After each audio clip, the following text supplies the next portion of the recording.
RCR presenta Perú 2030, programa sobre la reforma del Estado, la descentralización, la modernización de la gestión pública, el desarrollo regional y local en el marco de los 17 Objetivos de Desarrollo Sostenible de la Agenda 2030. Información, entrevistas, análisis y debates.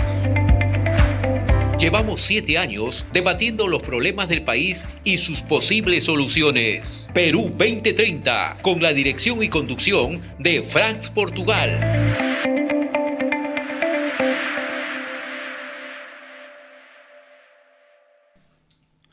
Muy buenos días, bienvenidos a nuestra audiencia nacional que nos ven y nos escuchan en la multiplataforma digital de la red de comunicación regional RCR, la red que comunica y une al Perú. Hoy, sábado 27 de julio del 2024, vísperas de la fiesta nacional, el 28 de julio. Desearles un feliz 28 es un decir en estas circunstancias, ¿no?, graves que atraviesa el país y la pésima gestión, ¿no?, del actual gobierno, y qué decir, ¿no?, del Congreso de la República. Pues no es lo que lo diga yo, las estadísticas, las encuestas de todas las encuestadoras del país dicen, pues, ¿no?, que los peruanos no queremos este tipo de gobierno ni tampoco este tipo de Congreso. Bien, también hay que indicar de que Perú 2030 se transmite, ¿no?, por intermedio de el enteratp.com, un programa digital que dirige el periodista Ignacio Arana. Hoy continuamos con el tema que hemos venido desarrollando en estas últimas semanas, con algunos intervalos, porque la coyuntura también nos exige poner algunos temas que son importantes para el país, ¿no? Estamos pues en el 6º programa de este tema que nos tiene ocupados en Perú 2030, que es descentralización, balance y propuestas, ¿no? Esta es una serie de programas que hemos venido desarrollando, donde han participado exgobernadores, especialistas sobre la materia, líderes y lideresas regionales, y también tenemos invitaciones para 2 gobernadores regionales que esperamos que también puedan participar para que nos digan en vivo, en directo, cuál es su punto de vista respecto a la gestión y el balance de la descentralización, y además qué proponen para corregir, ¿no?, este proceso tan importante para el desarrollo sostenible del país. Como ustedes saben, ya han pasado más de 20 años de inicio del proceso de descentralización, ¿no?, y por eso es que estamos en este ciclo de programas, ¿no?, para hacer este balance de la descentralización.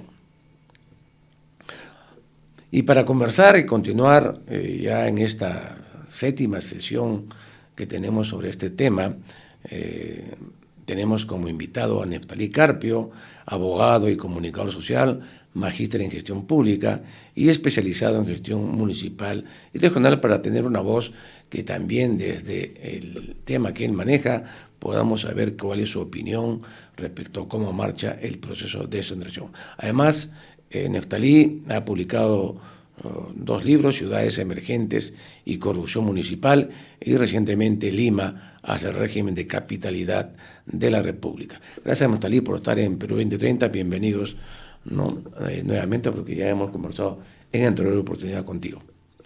Muchas gracias, Fran, por invitarme a tu programa, y estamos acá pues a disposición para conversar sobre el tema de la descentralización, que hay que, creo, ponerlo en la agenda del debate nacional, ¿no? Muy bien, pero antes de empezar a conversar en nuestra mesa central de hoy, tenemos las novedades que nos trae el número 178 del semanario político digital Apuntes a Lápiz, que dirige Julio Fayloc desde la heroica ciudad de Tacna.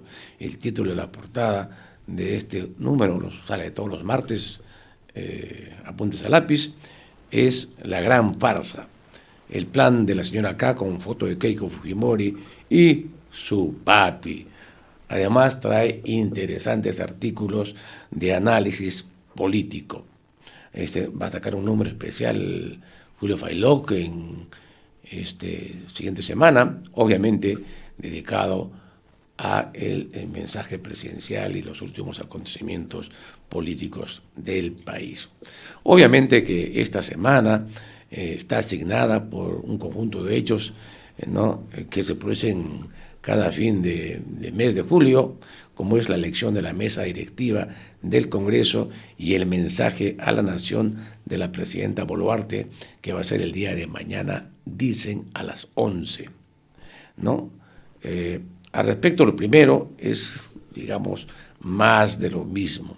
El bloque parlamentario dirigido por Fuerza Popular, ¿no?, y compuesto por APP de Acuña y Perú Libre han logrado mantenerse en el poder y subordinar a las demás bancadas parlamentarias. 95 votos de 130, ¿no?, es el resultado, holgada mayoría, en la elección de la mesa directiva del Congreso. La preside Daros Balbuena de APP, ¿no?, la dirige Patricia Juárez del Fujimorismo en la primera presidencia, y eso la dirige es real, ¿no? La preside pues Balbuena, pero quien corta el jamón, como se dice, es Fuerza Popular. Y también tiene como second a Valdemar Cerrón, y para cerrar a Alejandro Cabero de Avanza País. Esa es, ¿no?, la nueva derecha, ¿no?, en la mesa directiva en el Parlamento, ¿no? Hay que indicar pues de que, como ustedes saben, ¿no?, en el Congreso, en el Parlamento, han desaparecido el centro, ya no existe centro, ha sido absorbido por la derecha, y lo que supuestamente se llamaba izquierda también ha desaparecido, ha sido absorbido por la derecha. O sea, en el Congreso ya no hay ni centro ni izquierda, no existen, ¿no?, o son solamente membrete, ¿no?, porque la práctica demuestra, ¿no es cierto?, qué es lo que debaten y aprueban, ¿no? Recientemente estuve escuchando el día jueves un interesante programa de José Oviedo, un exfuncionario de carrera del Congreso, tiene un canal en YouTube, ¿no?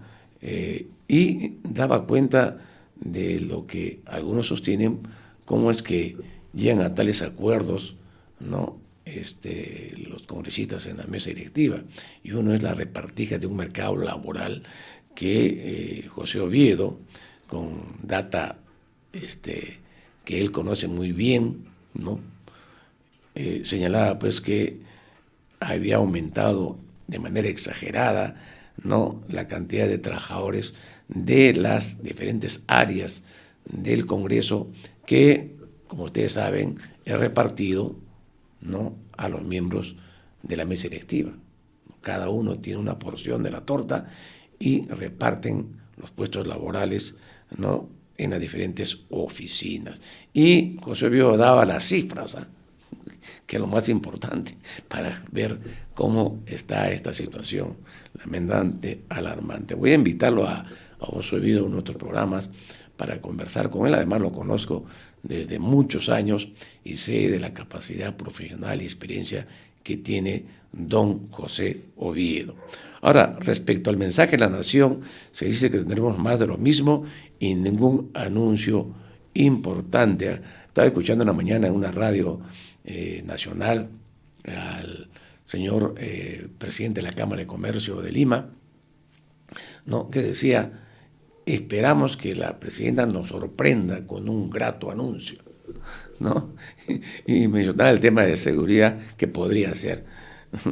La verdad es que no creemos. Algunos han dicho que va a anunciar un aumento del salario mínimo, ¿no? Pero seguramente una seguidilla de cifras, buenas intenciones, con sensibilidades de amor a la patria, rematado con autoalabanzas, será el discurso de la presidenta, como lo señala Mirko Lauer en su última columna del diario La República. También Juan José Santibáñez asumió la cartera del Interior, en reciente información publicada en los medios, ¿no? Señalando que debe casi medio millón de soles al Estado, ¿no? Esto lo reveló la Unidad de Investigación del Canal N. De acuerdo con la Superintendencia Nacional de Aduanas y Administración Tributaria, SUNAT, tan solo a título personal el ministro registra más de 116.000 soles de deuda coactiva por no pagar impuestos. Para esos impuestos, señor ministro del Interior, ¿cómo es posible eso? ¿No? Y esta deuda es desde junio del 2022, fecha en que se inició esta cobranza coactiva. Además, otras empresas vinculadas a él presentan impagos similares. La suma de este grupo asciende a más de 330.000 soles, de las cuales 311.000 corresponden a la deuda tributaria y 22.000 soles a abonos no entregados a E-Salud. Caramba, ¿no? Y como decían que el señor era intachable. No, también el suspendido jefe de la División de Alta Complejidad, DIVIAG, Harvey Colchado, denunció al congresista Fernando Rospigliose, ¿no?, al exministro del Interior, Remigio Hernández, y a un humorista conocido en redes por promover campañas de odio, Omar Surel Chacón, por el presunto delito de difamación agravada. El exmiembro del equipo especial de fiscales contra la corrupción en el Poder Eficó busca el pago de una reparación civil y la prisión de las 3 personas mencionadas por haber expresado una serie de vejámenes e improperios en su contra en diversos medios de comunicación. En esa misma línea, Harvey Colchado enfatiza que el parlamentario de 77 años, se refiere a Rospigliose, no se habría referido a él como esbirro. Esbirro, le ha dicho a Colchado, ¿no? Es sus declaraciones dadas a diferentes medios de comunicación. Según, además, el semanario Hildebrand, en su número del día de ayer, se anuncia que viene un paquetazo impulsado por la Sociedad Nacional de Minería que apunta a debilitar el Servicio Nacional de Certificación Ambiental, SENACE. Su padrino sería el ministro del Ambiente, Juan Carlos Castro Vargas, ¿no?, que ha dicho: el exceso de tramitología ha sido una piedra en el zapato para el Estado, ha impedido que el país sea competitivo, así ha dicho el ministro del Ambiente, ¿no? Ganándose, obviamente, dice Hildebrand, el sonoro aplauso de la Sociedad Nacional de Minería. Y tenemos nuevo Contralor General de la República. En una sesión que se desarrolló esta semana de forma rápida, la Comisión Permanente aprobó la recomendación de César Aguilar Surichaki como nuevo Contralor General de la República, ¿no?, tras ser propuesto por el Ejecutivo para reemplazar al saliente Nelson Chac, ¿no? Bancada de derecha, centro e izquierda respaldaron la designación por unanimidad, ¿no? Y en menos de 24 horas, sin sustento legal ni esperar la opinión técnica del Ministerio de la Producción, la Comisión Permanente del Congreso ordenó a reducir en 80% las multas que fueron impuestas a las empresas pesqueras hasta el año 2020. La disposición beneficia particularmente a las compañías que fueron sancionadas por producirse por extraer ilegalmente especies en la Reserva Nacional de Paracay. Ahí está la lista de varias grandes empresas, la pesquera Diamante, ¿no?, Corporación Pesquera Inca, etcétera, ¿no?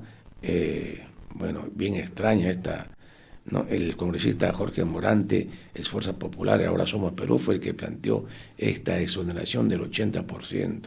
A unos han dicho, ¿qué tal lobby? Mal pensado, ¿no? Y otros han dicho, provecho. Y al cierre de este primer año de gestión de Dina Boluarte, la inseguridad alimentaria moderada o grave alcanzó el 51.7% de la población, reveló un informe de la ONU. Perú va en contracorriente respecto a la región, que sí logró combatir este problema.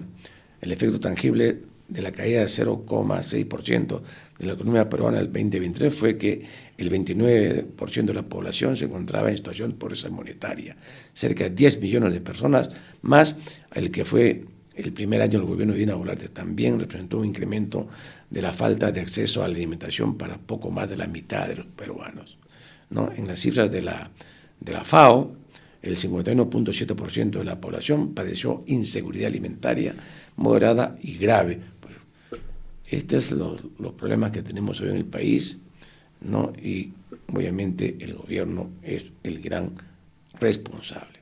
Muy bien, vamos entonces a nuestra mesa central, Descentralización, Balance y Propuesta, con Neftalí Carpio, abogado y comunicador social, magíster en gestión pública, especializado en gestión municipal y regional. Una primera pregunta, Neftalí, y de cajón que hemos venido haciendo, es ¿cuál es tu impresión, ¿no?, sobre la situación actual del proceso de descentralización? Algunos dicen que ha fracasado, otros que está estancada, ¿no?, que es una administración fallida, que no ha cumplido sus objetivos, ¿no? Y algunos hasta plantean que hay que revertir el proceso, volver nuevamente al centralismo. ¿Cuál es tu primera impresión general respecto a este tema? Bueno, yo creo que desde el punto de vista técnico, legal, el proceso de descentralización en cierto sentido está estancado, es cierto, ¿no? Porque no olvidemos que la idea de crear regiones no eran las que existen ahora, ¿no?, de los gobiernos regionales, que son departamentos, sino constituidas por 2, 3 departamentos, ¿no? Entonces, ese proceso en realidad está bloqueado, porque después de la iniciativa en el gobierno de Toledo de realizar referéndum que la gran mayoría no fue aprobada, ¿no? Entonces, ese proceso está estancado, ¿no? Políticamente es cierto que hay una sensación de frustración, de desprestigio, ¿no? Entonces yo me hacía la siguiente pregunta, pensando un poco en conversar contigo, ¿no? Apelando un poco a lo que es propio del análisis político, ¿no? Nosotros que venimos del área de ciencias sociales, ¿no? Apelando al razonamiento contrafáctico, ¿no? ¿Qué hubiera pasado si este proceso de descentralización se hubiera dado con un sistema de partidos políticos fuerte, ¿no es cierto? Yo creo que los resultados serían otros, y a veces no miramos eso, ¿no? Entonces, en cierto sentido, este proceso está estancado, hay una sensación de frustración, porque el propio régimen político, al vaciar, ¿no?, de contenido la democracia, no permite entonces ir más allá, ¿no? Recuerda tú que las leyes de descentralización se dieron en el año 2002, ¿no? Y un año y medio antes, 2 años antes, se había dado la crisis política con Fujimori. Uh-huh. Y la gran promesa era iniciar un proceso de transición, uno de cuyos elementos fundamentales era fortalecer el régimen político del país. Y eso, en lugar de darse, más bien se ha agravado poco a poco. Entonces, no se están cumpliendo algunos requisitos, pues, de un proceso de descentralización que son claves como proceso, ¿no? Por ejemplo, sujetos sociales que respalden ese proceso, élites regionales, élites nacionales que estén convencidas que el proceso de descentralización es importante. Yo creo que no solamente no están convencidas, no la tienen clara y no quieren, y más bien atentan contra el proceso de descentralización. El compromiso de la propia academia, de las propias universidades.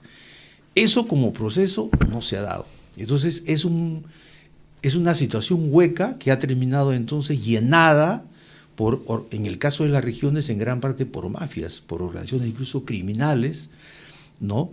Y por otro lado, ha sido deformado por la propia responsabilidad del Poder Ejecutivo, ¿no?, en las diferentes etapas, ¿no? Yo creo que ahí el papel, muchos se preguntan, ¿no?, de quién es la responsabilidad de lo que está ocurriendo actualmente con el proceso de descentralización. Yo creo que es principalmente del gobierno nacional, de la centralidad estatal, que no lo hizo bien, ¿no? Y también es cierto que hay una responsabilidad de las élites regionales, ¿no? También no podemos dejar de lado eso, ¿no? Por ejemplo, ¿no?, el artículo 108 de la Constitución señala que el proceso de descentralización es un proceso permanente, progresivo, ¿no? Y yo creo que uno de los errores que se cometieron durante la época de Toledo y Alan García fue acelerar este proceso.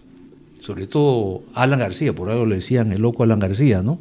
De un momento a otro transfirió todas las funciones y competencias en gran parte de los gobiernos regionales, cuando debió ser un proceso más gradual, con un sistema de acreditación, ¿no?, como un proceso más pensado, y además disolvieron el Consejo Nacional de Descentralización, cuando justamente ese era el espacio de concertación, de monitoreo, de encuentro de los diferentes niveles de gobierno, encargado entonces de monitorear, ver qué dificultades, problemas había para corregirlo. Al no existir entonces, eso no se dio, ¿no? Y ese es un gran problema que ha existido en este proceso. A eso además quisiera agregar algo que es muy, muy importante a tener en cuenta, ¿no? Creo que el Poder Ejecutivo, en los diferentes gobiernos, no ha cumplido en realidad su rol rector, como manda la Constitución, ¿no? Y la propia ley orgánica del Poder Ejecutivo.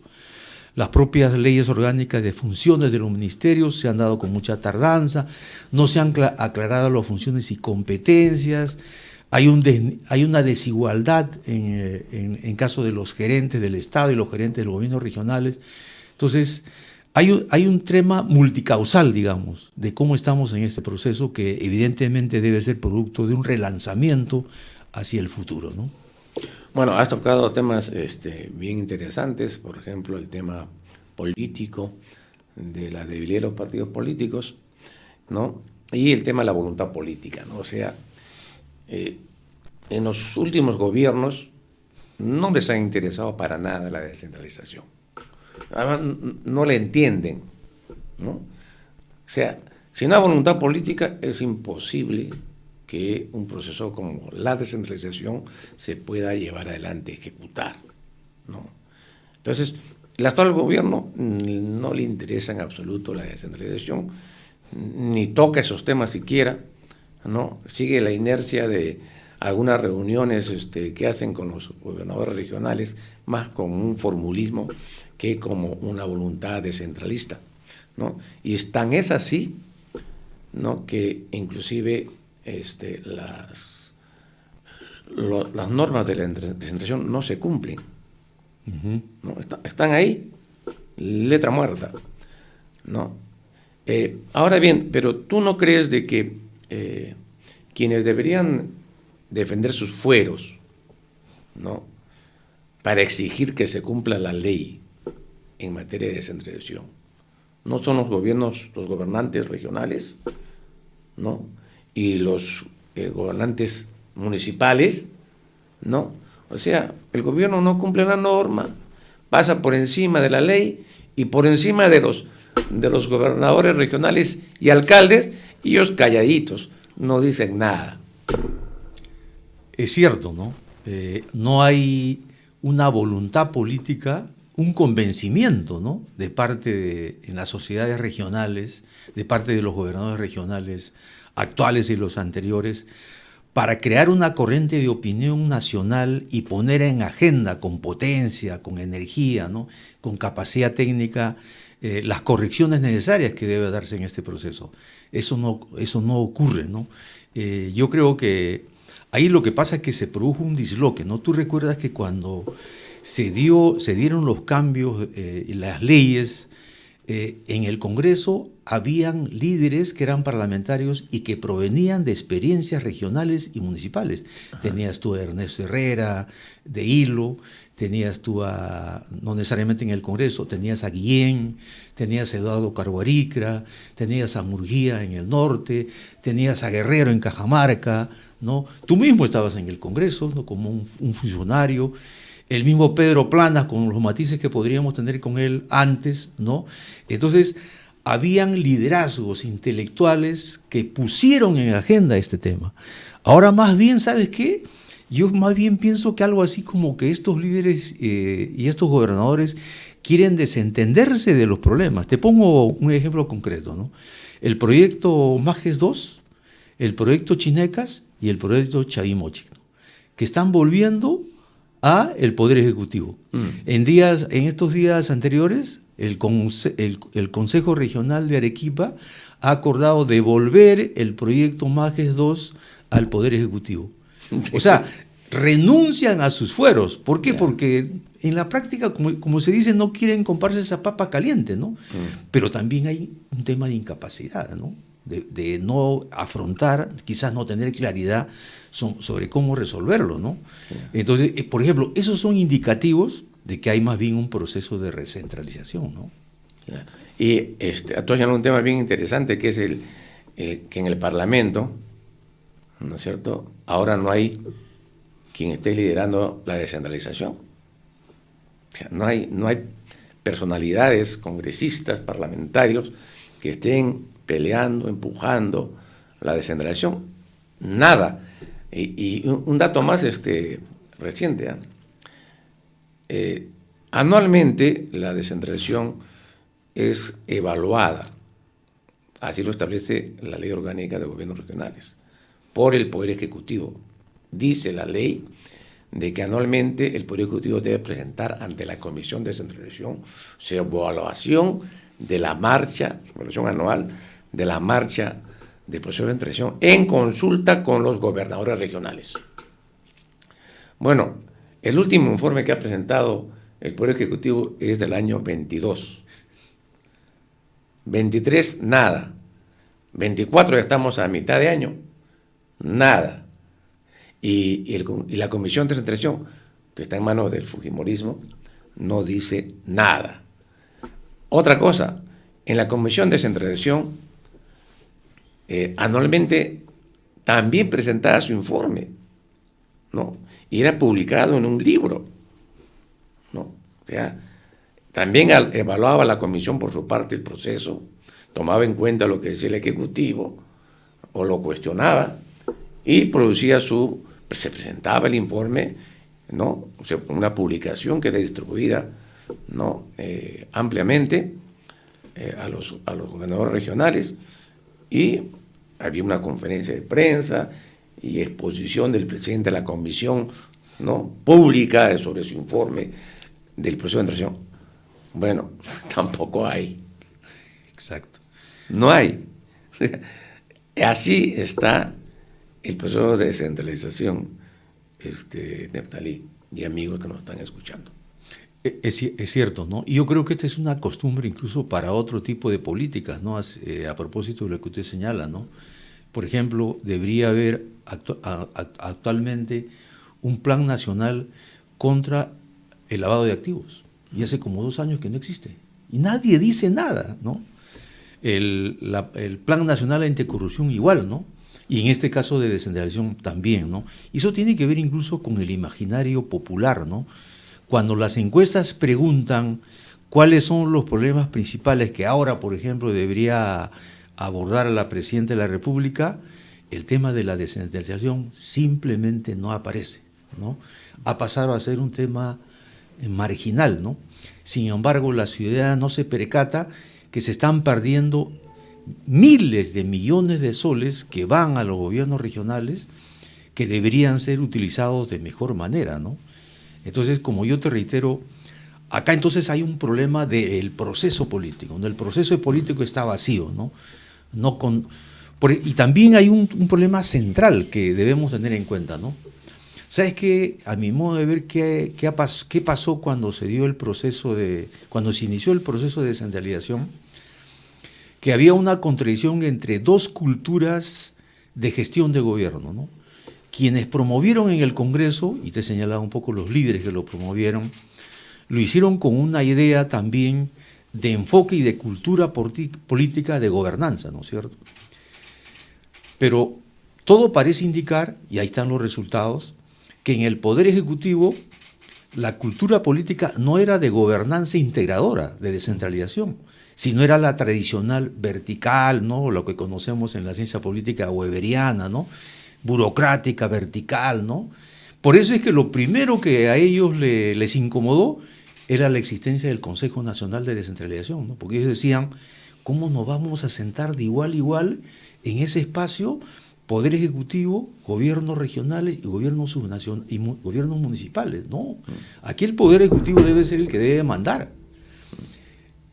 En el fondo, ahí había una cultura política de gestión del Estado, ¿no? Que no entendía que el proceso de descentralización también era una reingeniería de sus propias mentalidades de cómo deberían gobernar el país. Que cogobernar. Exactamente. El concepto, ¿no? Que no entraba en su cabeza. Claro, era una gestión. Ahora. Hasta ahora, efectivamente, porque es una gestión compartida, ¿no? Claro, es cogobierno. El presidente de la República tiene que gobernar con los gobernadores regionales y municipales porque tienen competencias, ¿no? Exclusivas. Claro. ¿No? Imagínate tú que cuando se cuando Alan García inicia el proceso y lo acelera, ¿no? de manera muy, muy veloz, vale la redundancia. ¿Qué hubiera pasado si hubiera existido el Consejo Nacional de Descentralización y Alan García hubiera propuesto esa propuesta? Entonces se hubiera podido establecer un diálogo muy rico, muy fértil, y de repente los gobiernos regionales hubieran dicho, no estamos tan apurados, señor presidente, ¿no? Vamos sin prisa, pero sin pausa. Ahí nosotros proponíamos que debería conformarse, ¿no? Porque ahí criticamos que el Consejo Nacional de Descentralización no era tan representativo que digamos. Claro. Y entonces nosotros proponíamos ahí en ese periodo, antes de que se disuelva el CND, ¿no? De que se forme el Consejo, ¿no? de Presidentes Regionales presidido por el Presidente de la República. Presidido por el Presidente de la República. Así como existe el Consejo de Ministros, que lo preside el Presidente de la República y ahí se toman las decisiones, ¿no? Igual debería haber un similar, ¿no? para la gestión pública del Consejo, ¿no? donde no se vota, no hay mayoría ni minorías, como ocurre también en el Consejo de Ministros, ¿no? Claro. No es que los ministros aprueban y se le imponen al presidente. Sí, claro. Eso no funciona. Así es. ¿No? Igual, pero decían, no, ¿cómo se van a sentar el señor presidente con los gobernadores regionales a discutir los problemas del país? ¿No es cierto? Y si votan en su contra, se va a generar el caos, ¿no? Y nosotros decíamos, no pueden votar, o sea, no hay mayoría ni minorías, todos los acuerdos son por consenso. Y si hay un tema que no se ponen de acuerdo, sale en la agenda, lo cual obliga a consensuar, si quieren resolverlo, ¿no? Se trataba por el concepto de gobernar. No, y crear una esfera pública de debate sobre los temas regionales, un fuero de discusión que se replicaba en las regiones, los departamentos. Entonces se ponía en agenda y la ciudadanía discutía, las universidades, ¿no? Lo que no entendía era que si el gobierno nacional tiene políticas públicas nacionales, ¿no? por sector, ¿no? Para que esas políticas públicas nacionales se puedan ejecutar en el nivel regional o municipal, necesita la participación del gobierno regional y municipal. Claro. Por eso es que las políticas públicas en el país no andan. Porque piensan que desde el escritorio del ministro se va a ejecutar una política nacional eficientemente. No ocurre así en la realidad. Si no hay la participación activa de los que son responsables en el territorio regional y en el territorio municipal. Ahora, Neftalí, ¿y qué pasa con la AMPE de la Asociación Nacional de Municipalidades? ¿Qué pasa con la ANGR, la Asociación Nacional de Gobiernos Regionales, ¿no? La Asamblea? ¿Por qué no dicen nada? O sea, están pintados en la pared. ¿Qué es lo que está pasando ahí? En el caso del AMPE, son espacios, hay, como tú bien has también hecho precisiones de cómo debió ser el Consejo Nacional de Descentralización. La AMPE también debería de cambiar. O sea, no debería ser solamente de alcaldes. ¿Por qué no tienen una representación los regidores? ¿No es cierto? Es asamblea no solamente de alcaldes, una coordinadora de alcaldes. Y básicamente se hacen para establecer políticas de lobbies frente al Poder Ejecutivo. O sea, no se convierte en un espacio de discusión y de cambios, porque hay muchos cambios que hacer en el sistema municipal. Pero no pelean por sus competencias, Exacto. No definen sus competencias, ni tampoco el tema de los presupuestos, porque deberían ser actores, interlocutores, ¿no? Al no haber Consejo Nacional de Descentralización u otro mecanismo, pues estas instituciones que ya tienen buen tiempo, y justamente se crearon, ¿no? Porque no existía el mecanismo de representación de los gobiernos regionales ni de los municipales frente al Ejecutivo, ¿no? Porque si existiera el Consejo Nacional de Presidentes Regionales presidido por el Presidente de la República, la ANGR no tendría razón de existir, ¿no? Claro, no tendría sentido. Y más bien lo que ha ocurrido es que los famosos GORES se han creado como instancias domesticadas y de supeditación al Poder Ejecutivo, donde el elemento central de coacción, digamos, de relación vertical es el tema presupuestal, ¿no es cierto? Pero aún así, ahí en ese espacio, los gobernadores regionales podrían ponerse fuertes, sin ser malcriados, por supuesto, en plantear otros temas de fondo. Por ejemplo, el tema de la descentralización fiscal, ¿no? Es cierto, el enfoque era que una vez que se creaban las verdaderas regiones entre 2 o 3 departamentos, se iba a dar la descentralización fiscal. Pero ese tema podría ser replanteado de otra manera. Porque mira tú, yo creo que hay un tema que a mi modo de ver resulta siendo perverso, ¿no? Los gobiernos regionales, las sociedades regionales y también las municipales se están acostumbrando a recibir todo del Poder Ejecutivo, ¿no? Pero no participan de la recaudación, ¿no? Entonces es algo así como que, mira, tú defiendes la plata que tú produces, ¿no es cierto? Entonces, si un gobierno regional o las municipalidades participan de la recaudación tributaria, van a defender esos recursos y la propia burocracia civil va a defender, ¿no? Pero no es un tema que ha sido planteado, ¿no? Por ejemplo, yo creo que ahí habría que volver a discutir cuál de las modalidades de descentralización fiscal es la que se aplica, porque hay hasta 4 modalidades, ¿no? La de transferencias, que es la que predomina, la mixta, ¿no? La de recaudación propia, y hay otra que se me escape la memoria, ¿no? Yo estaría más por una mixta, ¿no? En los cuales los gobiernos regionales participen, o sea, que hagan el esfuerzo. Mira, yo te pongo el ejemplo de Lima. En Lima Metropolitana, donde básicamente yo actúo, Lima, una de las instituciones más eficientes que tiene es el Servicio de Administración Tributaria. Claro. Y tranquilamente la SAT podría participar de la recaudación del impuesto a la renta de primera y segunda categoría. Y te apuesto que podría ser mejor que el gobierno nacional. Y un porcentaje pequeño podría, en premio a eso, podría ir al gobierno metropolitano, que no tiene plata. Por eso es que, porque como se dice ahora, ha tenido que endeudar a la municipalidad porque no hay recursos. O sea, es imposible que la Municipalidad de Lima, con 145 millones para proyectos de inversión, pueda ser sostenible, ¿no es cierto? Entonces, lo que debería hacer, por ejemplo, es pero ahí ocurre otro tema, que seguramente tú tienes una opinión, que los gobernadores regionales se oponen a que participe el alcalde de Lima en el GORE, ¿no? Dicen que no debe participar en el FONCOR, es cierto, es un tema polémico, habría que ver fórmulas. Entonces, tampoco la descentralización puede darse contra Lima o sin Lima, ¿no? Tiene que participar Lima Metropolitana, que representa el tercio de la población. Ese es otro déficit, por ejemplo, que hay en el tema de la descentralización, ¿no? Claro, la descentralización fiscal, como tú sabes, fue bloqueada, ¿no? Y se bloqueó porque la ley de descentralización fiscal no señalaba taxativamente de que ésta se implementaba una vez que se conformen regiones. Exacto. Y como no se conformaban regiones, claro, la ley está pintada en la pared, en letra muerta. No hay regiones, no hay forma de implementar lo que dice la ley en materia de descentralización fiscal. Y se quedó paralizada y hasta la fecha, porque tampoco nadie del Congreso no ha querido modificar esa norma, ¿no? Y establecer una nueva distribución de los recursos del Estado, y en las cuales podría, como lo que tú señalas, podría estar, ¿no?, en la norma, claro, para que se ejecute, ¿no?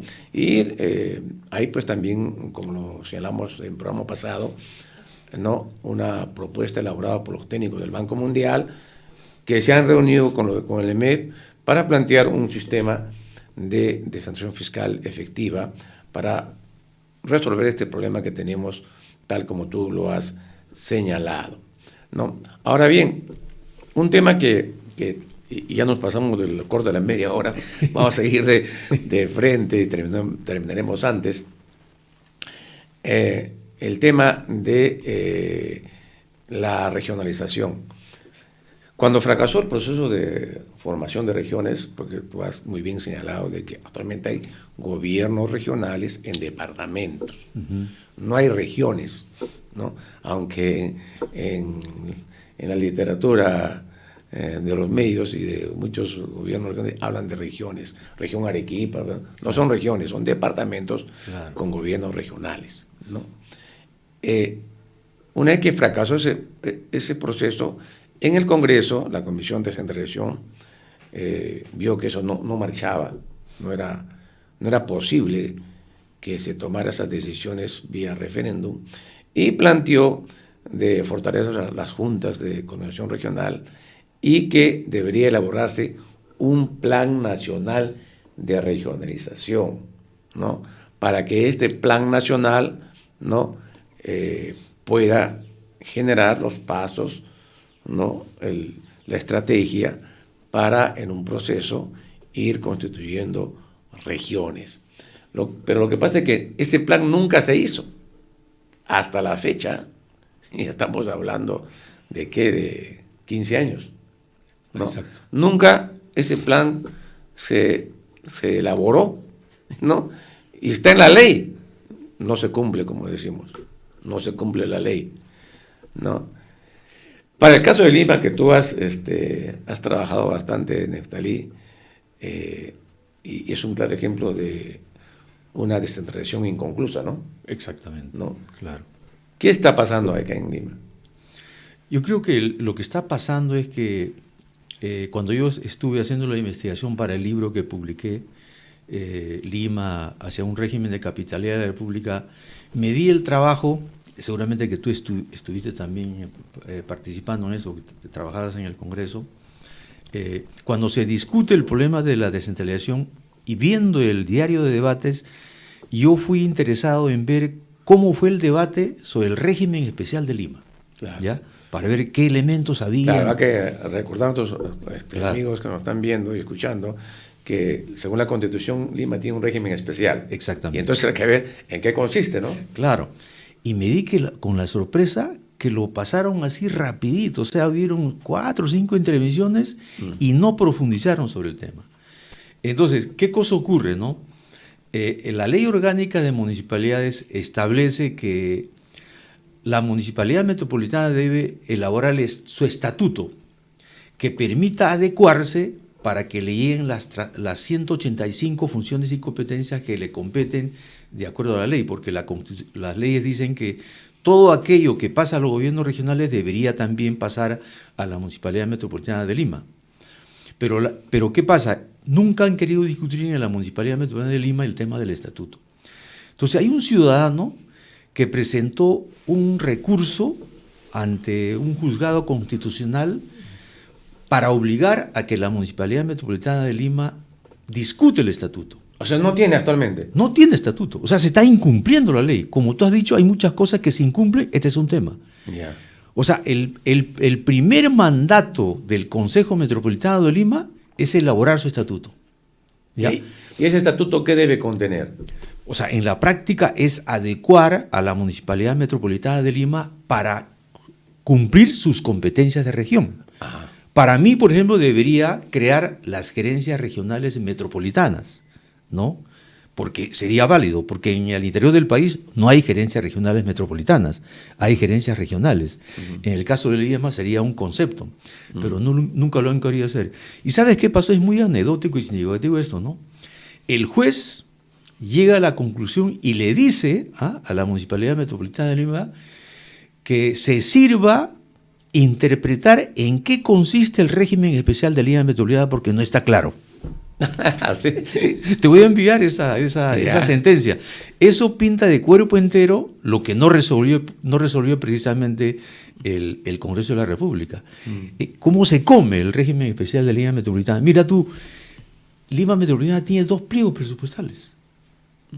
Un pliego presupuestal como región, que tiene muy pocos millones de soles, y tiene un pliego presupuestal provincial que tiene cientos de millones de soles.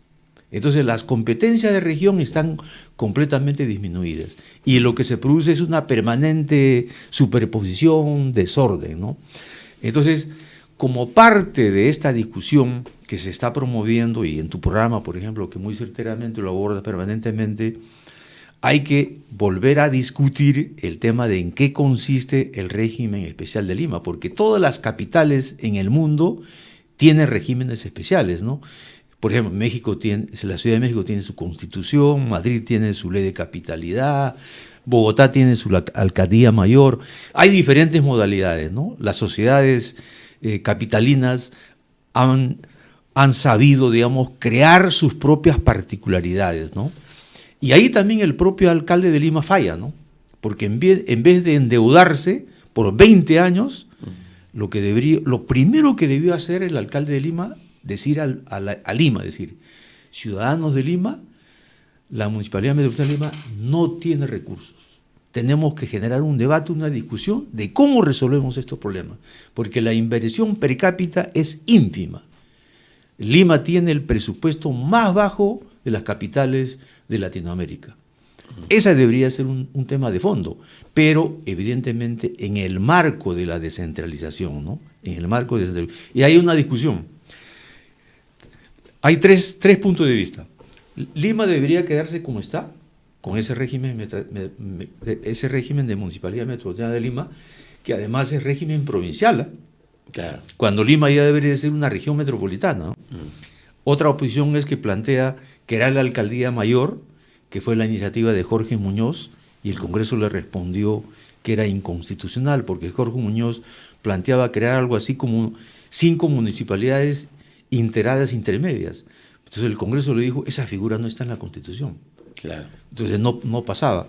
Y la otra es crear un gobierno regional metropolitano, que ya está en la Comisión de Descentralización. Ahora, ahí, sobre ese punto del ámbito territorial de competencia, lo que ocurre normalmente a nivel de los departamentos es que el alcalde provincial, ¿no?, respecto a los distritos de su territorio, no tiene ninguna competencia ni hace nada, ¿no es cierto? Porque los distritos están pues alejados, ¿no es cierto? Exacto. Están alejados y solamente administra el cercado de su provincia, Claro. ¿no es cierto?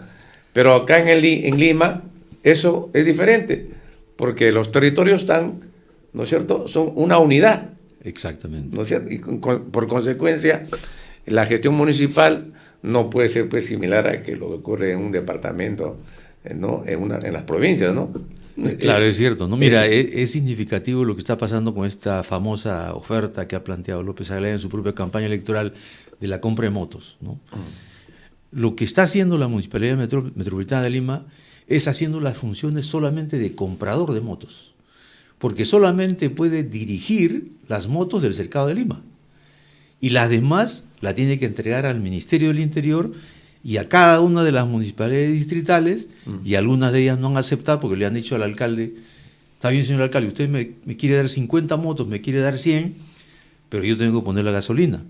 Claro. Yo tengo que tener un lugar donde guardarlas, tengo que hacer el mantenimiento, y yo no tengo presupuesto para eso. Y tengo que poner a alguien que maneja la moto. Exacto, y tiene que por lo menos tener 2 choferes, ¿no? Por lo menos 2 turnos. Entonces es un sistema que no funciona, pero ahí seríamos injustos en achacarle toda la responsabilidad a López Aliaga y no darnos cuenta que hay un problema estructural de fondo, ¿no? Pero hay otro problema más ahí, Neftalí, ¿no? Así es. ¿Qué hace una municipalidad comprando motos? Claro. Eso, gastando el presupuesto de la ciudad en motos, cuando le corresponde al Ministerio del Interior comprar las motos. Es su competencia con el presupuesto que debe darle el gobierno central al Ministerio del Interior para que compre motos y patrulleros. Y entonces ocurre que parte del presupuesto, ¿no?, de la municipalidad se ocupa en comprar motos, en comprar patrulleros, ¿no?, para el Ministerio del Interior. Es increíble eso, ¿no? Y construye inclusive hasta comisarías. Exacto. ¿No? ¿Para qué? Para el Ministerio del Interior. O sea, es cierto que hay un problema de seguridad ciudadana, obviamente, pero no es su competencia, ojo, no es competencia de las municipalidades adquirir motos, ni patrulleros, ni hacer comisarías. Eso debe ser con plata del gobierno central, ¿no? Porque es su obligación, porque no, es un círculo vicioso, bueno, viene la plata del gobierno central del municipio y el municipio agarra y lo invierte en motos y patrulleros. Una tontería, ¿no es cierto? No, y además, Franz, tienen una muerte fija de acá a 4 o 5 años, y lo que va a haber es un gran cementerio de motocicletas. Cuando la idea inicial, pese a que tú criticas acertada, La idea inicial que se aprobó en el Consejo Metropolitano fue adquirir las motocicletas por el mecanismo leasing, ¿no? Alquiler y venta, con lo cual la empresa que ganaba la concesión no podía reponer, hacer el mantenimiento. Entonces, en la práctica se creaba un circuito más bien virtuoso, por el cual entonces esas motocicletas se renovaban permanentemente. Pero ahora se compran por una vez y cuando ya estén obsoletas, ¿dónde van a ir? Es un capital muerto. Ese es un problema que se repite y se repite y se repite y que demuestra de que ese sistema no funciona ni no es el adecuado, ¿no es cierto? Lo que tú planteas es la solución. ¿Saben qué pasa con el Ministerio compra patrulleros y camionetas, a cantidad compra? Al poco tiempo están inútiles. ¿Qué es lo que pasa? No hay mantenimiento. Plata al agua. Así es. No hay mantenimiento, se malogra y la dejan ahí tirada. Hasta que se vuelve chatarra. Igual ocurre con las motos, ¿ah? Exacto. Peor aún. Me cuentan, ¿ah? A mí no me cuentan, digo. Ya. Alguna gente que son policías. Llega un patrullero nuevecito y el jefe de la comisaría dice, qué bacán las llantas. Oye, cámbiale y ponlas a mi carro. Y la de mi carro ponlas al patrullero. O sea, depredan las motos y los patrulleros, ¿no? Es increíble. O sea, y el poco presupuesto que hay para mantenimiento, porque hay, ya se imaginan lo que pasa con ese presupuesto, ¿no? Entonces, ese sistema hay que eliminarlo, como tú bien dices. Y hubo un ministro, estimado Franz, no me acuerdo ahorita su nombre, que planteó la propuesta del mecanismo de leasing, ¿no? Sí. Y hubo una presión fuerte porque ese sistema se descarte. ¿Por qué? Porque hay intereses dentro del Ministerio de Interior y de la Policía, porque cada año se hagan compra de camionetas y de motocicletas. Y ya tú sabes eso con qué intereses son. Claro. ¿No es cierto?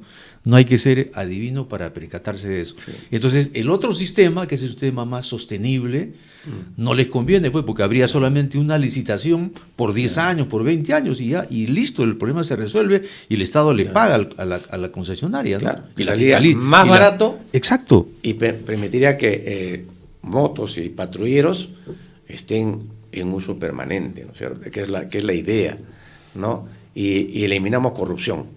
Exactamente. De arranque, ¿no? Eso lo planteo en alguna oportunidad en el debate, ¿no? Pero lo has traído a colación y me parece importante repetirlo, ¿no?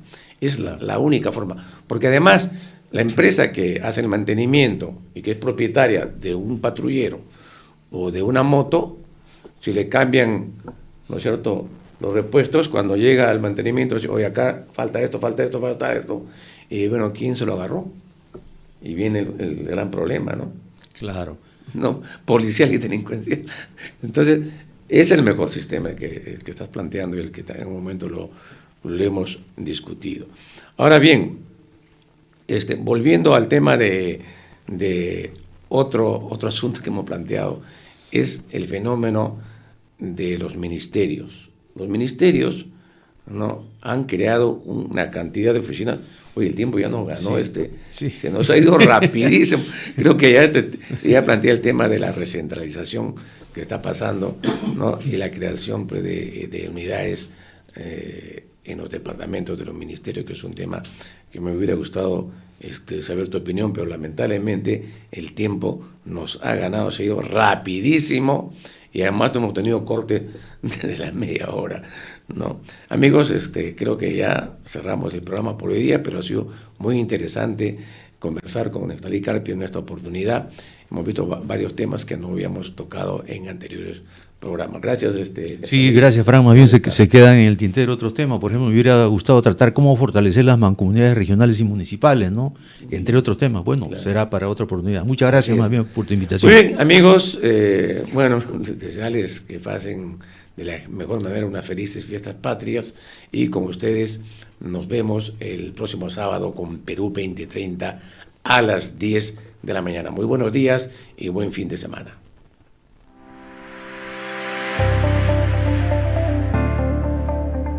RCR presentó Perú 2030. Retornamos en nuestra próxima edición con más información, entrevistas, análisis y debates sobre los problemas del país y sus posibles soluciones. Perú 2030.